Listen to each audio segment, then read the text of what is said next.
Imagine a carnivore that slurps worms instead of meat. It's vanishing now. Whether CRISPR could actually save this species, and at what cost. Okay, let's unpack a truly wild story today. Uh-huh. Imagine a carnivore that, well, it completely defies expectations. Forget sharp fangs. This one's teeth are designed not for meat, but for slurping up worms. Yeah, pretty unusual. It's a creature I honestly learned a lot about preparing for this deep dive, and one that I think you absolutely should know about. It's the Falanouc. The Falanouc. A unique mammal from Madagascar, and its fight for survival is happening right now, like in 2025. It's a frankly heartbreaking situation. And what's truly illuminating about the Falanouc, I think, is how its unique struggle forces us to confront a really fundamental question. Which is? When does saving a species become engineering it? Yeah. You know, and are we even prepared for that future? Its story is kind of a microcosm of the biggest ethical dilemmas in saving biodiversity, especially in a hotspot like Madagascar. That urgency definitely comes through. So what we're really diving into today is how this one creature's fight for survival sort of lays bare these complex, often controversial choices humanity faces. We'll explore why this incredible animal is vanishing, look at the traditional efforts to save it, and then, jump into a truly revolutionary question. Could advanced gene editing tech like CRISPR actually help rescue it? It's an in-depth exploration, really. A unique lineage facing extinction and what we as humans might actually be able to do about it maybe in the next few years. Okay, so let's meet this extraordinary creature then. Its nickname is the worm-eating mongoose, but here's where it gets really interesting. It's not a mongoose. Right. It's not actually a true mongoose at all. It's a unique carnivorous mammal endemic only to Madagascar, part of a special family called Eupleres. The Malagasy carnivorans. They evolved completely separately there for millions of years. Think fossas, civet-like animals, but uniquely Madagascan. Madagascar's own branch on the carnivore family tree. Precisely. Yeah. And to be specific, our focus today is the western Falanouc, Eupleres major. It was only identified as a separate species quite recently, actually, in 2010. Wow, okay. And its critical status makes it a real priority for these kinds of conservation discussions. And its adaptations are just, well, bizarre for a carnivore. It has this low-slung body, a really long snout, and here's the kicker, its teeth. Ah, yes, the teeth. They're reduced and they actually curve backwards, specifically adapted for eating soft invertebrates. We're talking earthworms, slugs, snails, insect larvae. No typical carnassial shear you see in other carnivores. Exactly. It uses that long snout and tongue to root through leaf litter, not hunt, bigger prey. Yeah. It's basically the earthworm connoisseur of the carnivore world. Pretty amazing adaptation, right? It is. And what's fascinating, but also a bit concerning, is how specialized its niche is. That makes it particularly susceptible to habitat changes. Right. I can see that. These animals are also incredibly elusive, believed to be solitary, mostly nocturnal or crepuscular, active at dusk and dawn. So hard to even study. Very. They typically live in burrows, and they have a relatively fast reproductive cycle for their kind. Females give birth to just a single, well-developed offspring that can follow its mother within days. Wow. Quite unusual for a carnivore. They're also quite small, About 50 to 65 centimeters long, maybe 2 to 4 kilos. Brownish fur. That's right. And interestingly, they have non-retractile claws, and they lack the anal scent glands common in their civet cousins. So ecologically, they're munching on worms and snails, helping with soil health, nutrient cycling, maybe. That's the thinking, yes. A small but potentially important part of that nutrient loop in their ecosystem. Their preferred habitat is the dry deciduous forests, wetlands, and flooded marshes of northwestern Madagascar, places like Fonseca National Park. They favor those lowland forests with lots of leaf litter. Perfect for worm hunting. Exactly. But unfortunately, those very traits that make it so special also render it incredibly vulnerable. So this incredible specialization makes it unique, but like you said, it sounds like a recipe for vulnerability. How is the Falanouc actually doing in the wild right now in 2025? It's hanging by a thread, honestly. The western Falanouc is currently classified as endangered on the IUCN Red List. Endangered, okay. And this isn't just a label. It reflects a dramatic population plunge, over 50% decline in the last 3 generations alone. Wow, 50%. And here's the really alarming part. The IUCN warns of a further 50% reduction in the near future if current trends continue. That puts a serious clock on things. And it feels like the species is so rare, it could just vanish without many people even realizing it was there in the first place. Absolutely. It's low profile, it's shy nature. It means it can simply disappear without much notice. That's why it's considered an EDG species, evolutionarily distinct and globally endangered. Basically, it represents a unique, irreplaceable branch on the tree of life. Losing it is, well, it's profound. And proof of how elusive it is, the first camera trap photo was only in 2011. That's right. 2011 just underscores how rarely they're actually seen. And the reasons for this sharp decline are, sadly, pretty familiar, aren't they? All too familiar. The primary driver, no question, is habitat loss. Deforestation in Madagascar. Yeah. It's been ravaged. Agriculture, logging, charcoal production, uncontrolled burning, the scale is massive. We're talking roughly 200,000 hectares of forest lost each year. That's staggering. And it's not just loss, it's severe fragmentation. Continuous forests get carved up into these isolated patches. That cuts off Falanouc populations, traps them. Making them even more vulnerable. Exactly. And sadly, human activity isn't the only factor. Introduced species are a huge problem, too. Like what? Well, hunting pressure has significantly increased. Locals sometimes hunt Falanoucs for bushmeat. There was a noticeable spike after Madagascar's 2009 political turmoil, when enforcement in protected areas weakened. Right. Plus, they're sometimes killed out of superstition, or people think they might harm poultry, even though that's unlikely. And with only one offspring per year. They just can't bounce back from that pressure. They really can't. Then you add invasive predators and competitors. Feral dogs, domestic cats. They roam these forests, they prey on Falanoucs, they transmit diseases like canine distemper. Oh, wow. Dogs especially. Dogs, yeah, they've been seen to just decimate small Falanouc populations near villages. And then there's the small Indian civet. An introduced competitor. Exactly. Introduced carnivore. Competes directly for the Falanouc's specialized diet, the worms, the snails, and uses the same habitats. So pressure from all sides. Habitat loss, hunting, invasive species. And don't forget climate change. It's maybe less documented for the Falanouc specifically, but it looms large. Madagascar's climate is getting drier, more unpredictable. Affecting the wetlands. Degrading wetlands and forests they rely on, yes. Prolonged droughts could mean fewer earthworms, fewer snails, basically taking food right off their plate. It also makes things like wildfires and dry forests worse. So connecting this to the bigger picture, the Falanouc's decline is really a stark reminder of the broader biodiversity crisis in Madagascar, isn't it? Absolutely. It's a critical indicator. So given all these immense challenges, traditional conservation efforts are underway, right? But they must be facing a serious uphill battle. They are. Protected areas like Encuriffantsica National Park and Bally Bay offer some refuge, but even within these zones, well, enforcement can be weak. Illegal logging, poaching, they still happen. And you mentioned a legal issue. Yes, there's a critical loophole. The Western Falanouc, because it was only recognized in 2010, lacks explicit legal protection under CITES, that's the big international trade convention, or even Malagasy national law, unlike its eastern counterpart. So it falls through the cracks, legally speaking. Pretty much. Conservationists are pushing hard to get those laws updated, but it takes time. And on the ground, habitat management. That's critical, yes. NGOs and local communities are working together, trying to reduce taiivi, the traditional slash-and-burn agriculture, promoting sustainable livelihoods, reforestation. Any success stories there? There's been some progress, yeah. Community reserves around Encuriffantsica, for instance, engaging locals in tree planting. But the pressure is immense. Madagascar's human population is growing fast, and the need for land, it's intense. What about the invasive species? The dogs, the civet? That's another front. Education campaigns, trying dog vaccination and sterilization programs to reduce feral numbers and disease risk. Research into controlling the small Indian civet is ongoing. But it sounds difficult. It's very difficult. Humane removal, controlling a widespread species like the civet, these are huge challenges, and honestly, the effectiveness is still being evaluated. And then there's just basic research, right? You said they're barely studied. Exactly. We need to know more. Yeah. Camera traps, live trapping studies, they're happening, but it's still one of the least studied carnivores in the world. Filling those knowledge gaps is fundamental for any effective action.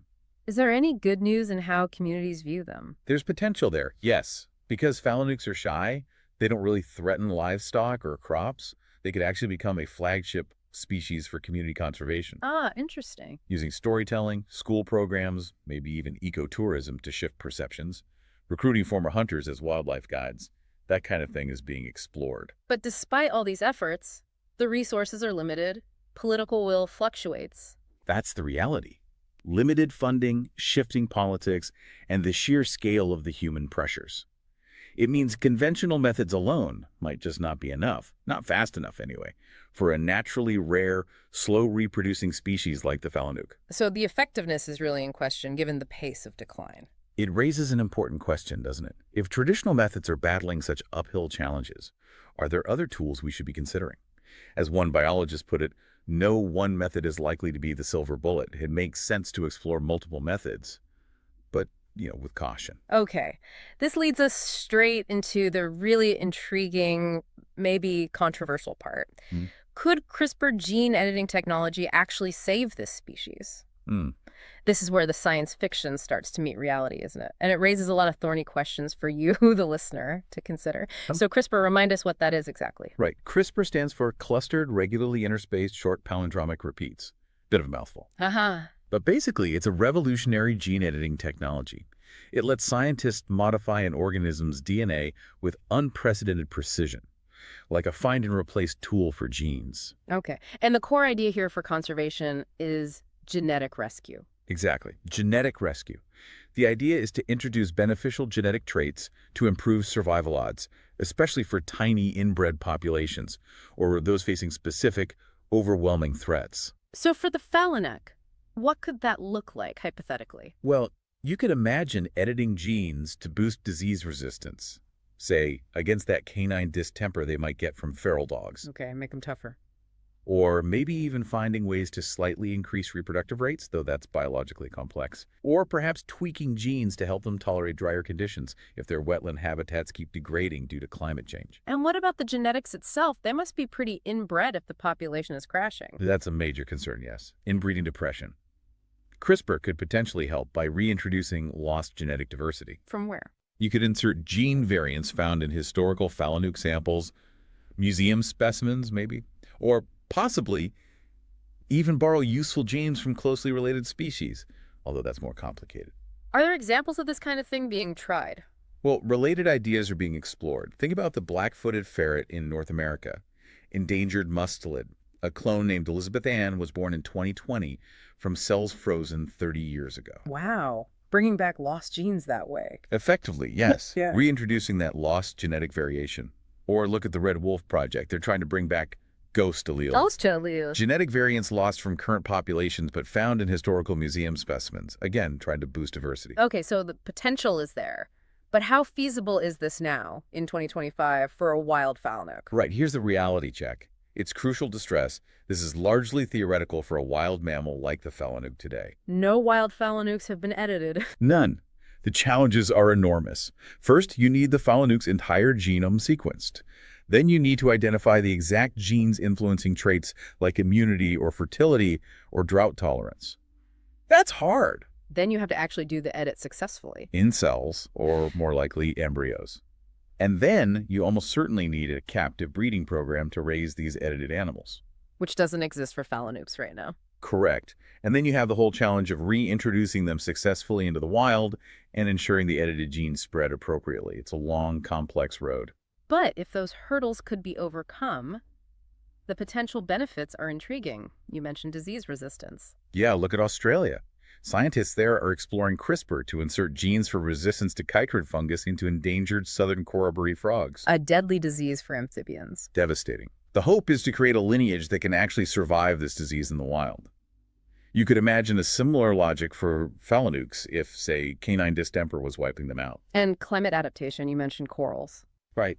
In labs, CRISPR has been used to identify and even alter genes linked to heat tolerance in corals. It's speculative for Falanoucs, of course, but it points towards a potential future pathway, maybe tweaking metabolism or kidney function to handle drier habitats, if it came to that. And the genetic diversity aspect seems maybe the most straightforward benefit. Conceptually, yes. Reintroducing lost advantageous alleles into a tiny, bottlenecked population could combat inbreeding depression. The ferret and wolf examples point in that direction. Okay, so that's editing the Falanouc itself, but there's another even more sci-fi idea. Using CRISPR for the threats, like invasive species. Ah, yes. Gene drives. This is where things get really cutting edge and controversial. Explain gene drives. A gene drive is a genetic mechanism that ensures a particular trait spreads rapidly through a population, much faster than normal inheritance. It essentially overrides standard genetics. How could that help the Falanouc? Well, theoretically, you could design a gene drive to target invasive predators like feral cats or dogs, or maybe even the small Indian civet. To do what? Introduce traits like sterility, or perhaps skew the sex ratio so mostly males are born. Over generations, this could drastically reduce their numbers and the pressure they put on native species like the Falanouc. Is this being done anywhere? It's being seriously discussed and modeled, especially for controlling disease-carrying mosquitoes, like the project in Hawaii, aiming to stop avian malaria. But releasing gene drives into complex, wild ecosystems, Sounds risky. highly risky and highly controversial. It's largely untested in practice for conservation.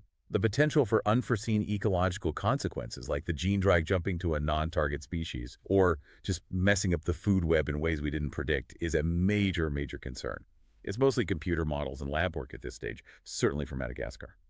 So while the potential of these genetic tools is exciting, it also opens up a whole Pandora's box of questions and ethical dilemmas, doesn't it? Absolutely. A big one is just the unease many people feel about playing God with wild species. Is it right to fundamentally alter a wild creature's genome? Conservation has traditionally been about preserving nature, not redesigning it. Exactly. And there's the very real risk of unintended consequences. Yeah. What if an edited Falanouc outcompetes other native species? Or what if a gene drive goes wrong? The ecological ripple effects are hard to predict. There's also the worry, isn't there, that focusing on these high-tech fixes might distract us. That's a huge concern. Siphoning funding and attention away from addressing the root causes the deforestation, the poaching, the habitat loss. CRISPR isn't a silver bullet if the forest is gone. It highlights that there isn't one magic solution. No, it's got to be a combination of strategies. And public acceptance is another massive hurdle.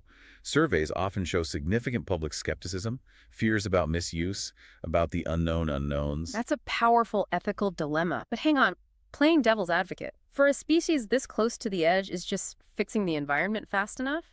Is intervention, however controversial, sometimes the only realistic option left? That's the crux of the debate, isn't it? When the house is burning down, do you focus only on rebuilding? Or do you also try to rescue the occupants with whatever tools you have, even if they're imperfect or risky? And the law wasn't really written for this stuff either, right? Not at all. Laws like the U.S. Endangered Species Act, they didn't envision gene-edited animals. If we create a hybrid or an edited Falanouc, does it legally count as the protected species? Could creating functional replacements, as some call them, actually undermine the drive to protect the original species and habitats? These are complex legal and philosophical questions. It sounds like there's no single answer. It really makes sense to explore multiple avenues, but proceed with extreme caution. That seems to be the emerging consensus, yes. Extreme caution. Okay, to really get our heads around this, let's just briefly compare traditional conservation directly with these potential CRISPR-based approaches. Traditional conservation was its main strength. Its primary strength is tackling the root causes, definitely. Protecting and restoring the habitat itself. Managing direct threats like poaching. Trying to bolster wild populations through natural means. Think protected areas, anti-poaching patrols, reforestation efforts. It preserves the whole system. Exactly. Entire ecosystems.